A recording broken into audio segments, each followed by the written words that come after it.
Managing Director, Jorge Valero with Bloomberg. I had two questions. Sorry, I mean, we are not that many in the room, so maybe... It's okay, go ahead.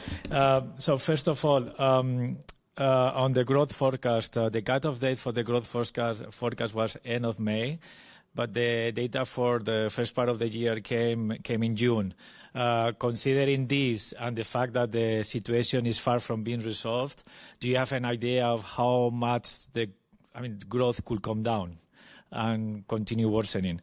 And secondly, in regards to the measures for the energy crisis, as you said, the report said that this will be targeted and not broad-based relief. So in light of this, I would like to comment on the expanded escape clause that the Commission just proposed, covering now also energy, green energy, on top of what it was approved for the defense spending.